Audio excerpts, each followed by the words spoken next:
Hello and welcome to the Cosmo Parenting Podcast, brought to you by the CMM Institute for Personal and Social Evolution.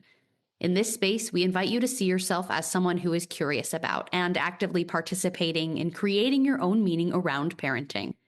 Today, we are wrapping up our last 3 themes of the year with our final Relate episode, where we will dive a little deeper into the relationship between the 3 previous themes, which were order and chaos, perspectives, and change.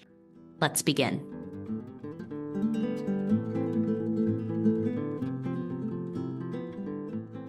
Today, I am joined by Sergej van Middendorp, a CMM Institute steward and a parent to 2 adult children. Sergej, thank you for joining me. Yeah, thanks for the invitation. I'm really glad to have you here for this very last episode of the podcast, the 52nd episode, wrapping up our wonderful year together. As you know, today we're going to do our best to bring together the 3 themes that we have just covered over the past 3 months, and that is order and chaos, perspectives, and change. Particularly, I'm really excited to have you here for this conversation because you've been such an incredible teacher to me around metaphors in general. First of all, I think that's a wonderful strength of yours.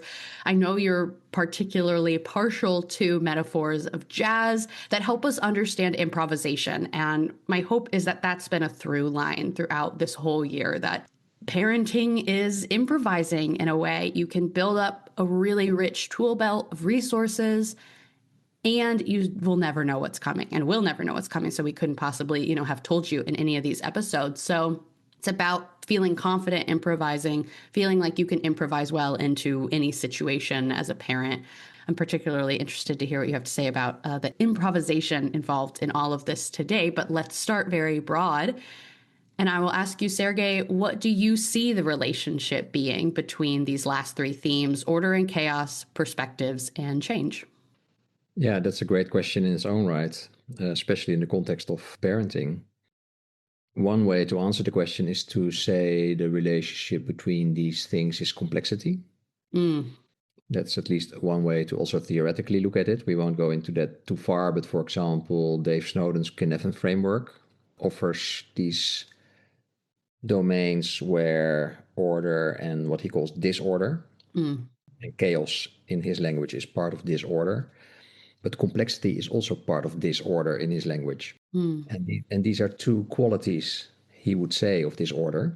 And change, if we bring change into the equation, is metaphorically, especially in parenting, like a constant, like a background. Because children grow, situations happen. It's situations in which humans interact and co-create something. And Snowden, to quote him again, would say that's inherently complex or naturally complex. However, the perspective of someone who has seen a lot of those changes over the course of bringing up a kid, for example, like we have 2 adult children, you start to see patterns, you start to see order in the complexity. And the way an experienced perspective might then act is to start to try and respond automatically or non-consciously, as in a best practice, right? If this, then that.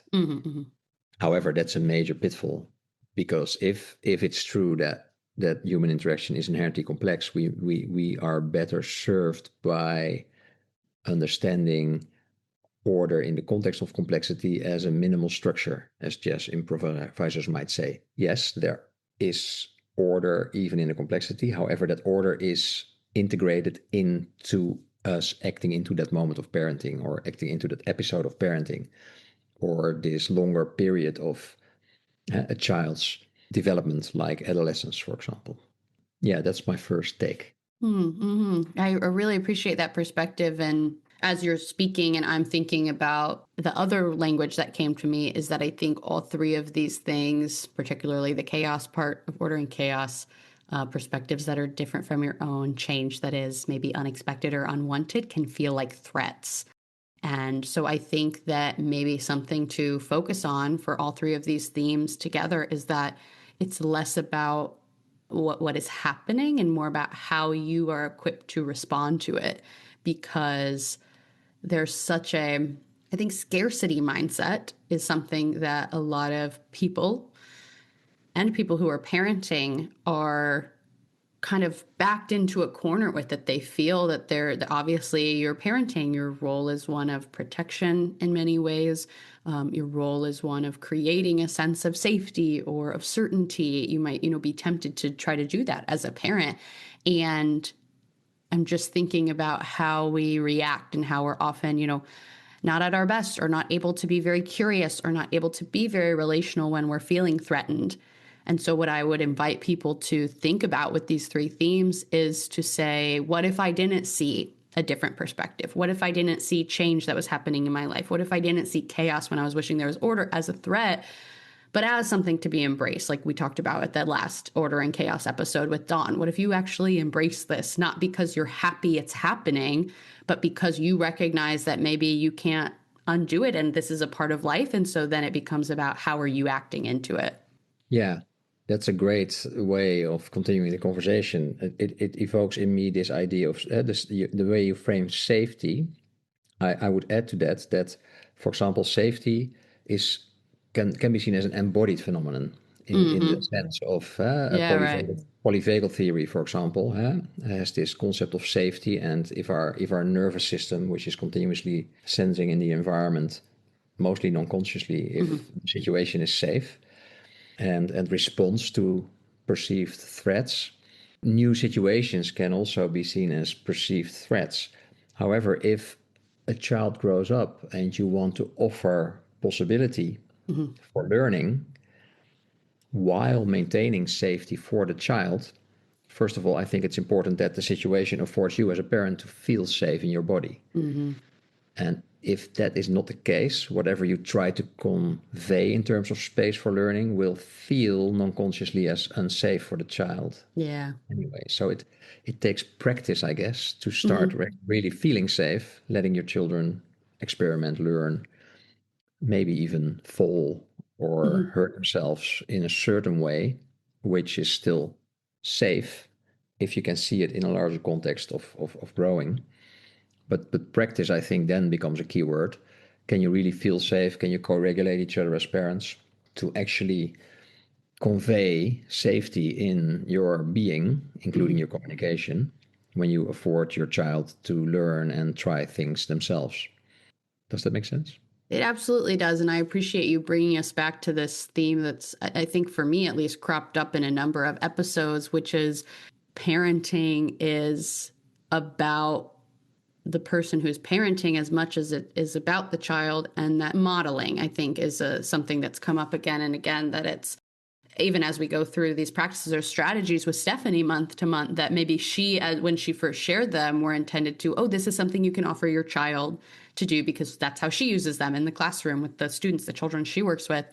And so many of them, I found myself walking away from those conversations being like, well, that's a great practice for me. I'm going to remember that. Or that would be great for the parent to do as they invite the child to do it as well, and to expand their perspectives and their toolbox in that way, that it's a tool for both and it's related. And so you can't, like you're saying, you can't successfully offer your child a sense of safety if you're not also working on your own sense of physical, emotional, mental, quote unquote, safety that enables you to interact. And again, go back to the idea of like improvising well, because we've talked about the language of regulation and dysregulation with Stephanie previously. And so we talked about what's possible when you're in each of those states. And there's so much here. And I'm feeling myself kind of at a loss as we're in the very last episode of this year, and there's always more to say. And so it always, I think, is going to feel a little incomplete. And I'm going to try to make my peace with leaving it at that and trusting that, this is a podcast that's always going to be out there. People can always return to it. And also, hopefully, it just sparks more and more conversations. And now that you have this language that we've been offering throughout the year, now that you have some tools, some different things to try on, some different ways to, imagine what your parenting world can look like, go forth with confidence, and just try and improvise and, jam together. And so I think that's what I'm walking away with and hoping to leave people with. Before I wrap us up, Sergej, is there any last words you would like to leave people with as they walk away from this year of a podcast? Well, I know how rich the conversations over the year given these conversation partners and all they bring to their parenting and to our community.